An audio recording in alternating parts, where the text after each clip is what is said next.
Should we sing songs of worship in church by people or churches that believe differently than us or teach heresy? That's the question.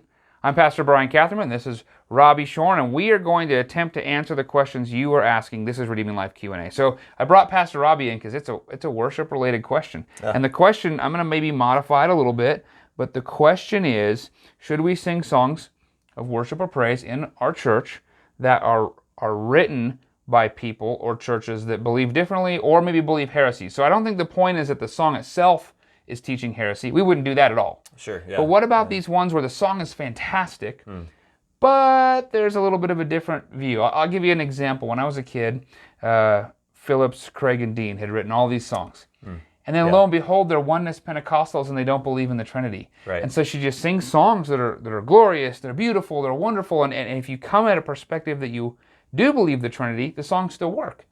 But what if those people don't believe that or didn't originally write it? Or maybe a more contemporary argument might be like Bethel Church or Bethel Music. Oh, yeah, okay. Songs are beautiful, Jesus culture, or even Hillsong. Some of their writers are now renouncing their faith in Jesus Christ. Yeah.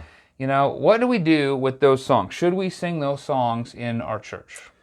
So yeah, with Redeeming Life, where we are, the goal all the way around is to sing songs that are theologically accurate and just sound doctrine, everything. So when you have a song that everyone's raving about, oh, this is so great, and theologically it does sound right, I would just advise caution. Like I mean, there are so many songs that are out there that are by whether Reformed churches or just theologically sound churches that are good, and we can still sing those songs even though it might not be the most popular now. You're saying like go ahead and listen to those on your own, but in church we got a plenty of selection to pull from. Yeah, for sure. But I would caution. So if you're thinking about, okay, like I love this new song, say it's Jesus Culture, or say it's any one of these doing it, any one of these groups, I would just caution, like, okay, can you handle that song and take it to where, okay, maybe it's worshipful for you, but as far as the doctrine of the actual church, I would just be careful of that, because I mean,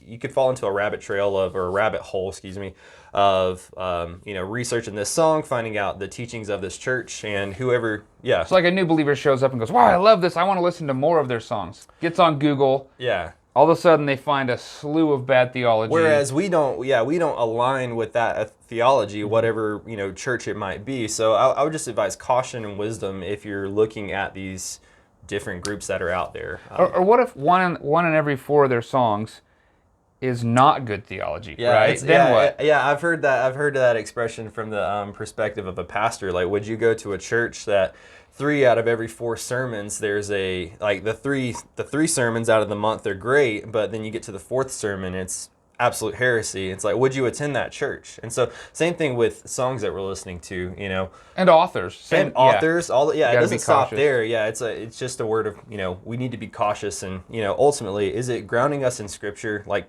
is that church that's producing the music, are they grounded in Scripture from a very sound theologically rich perspective?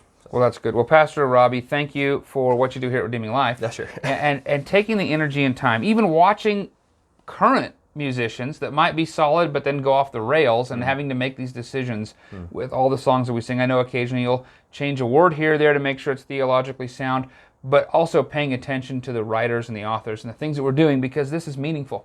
Yeah. We're going before the very throne room of God. We're dealing with right theology, so I appreciate what you're doing here. Well, thank you. Yeah. Hey, this is Redeeming Life Q&A, and so we have this phone. It's a church cell phone. If you have a question that you would like to ask, you'd like us to try to answer, you can text 385-368-6665. We don't have any names, numbers, or anything saved on here, so it'll be fairly anonymous. Or you can reach out to us on social media. You can give us a call, or you can ask your question, and we will do our best to answer your questions. Absolutely.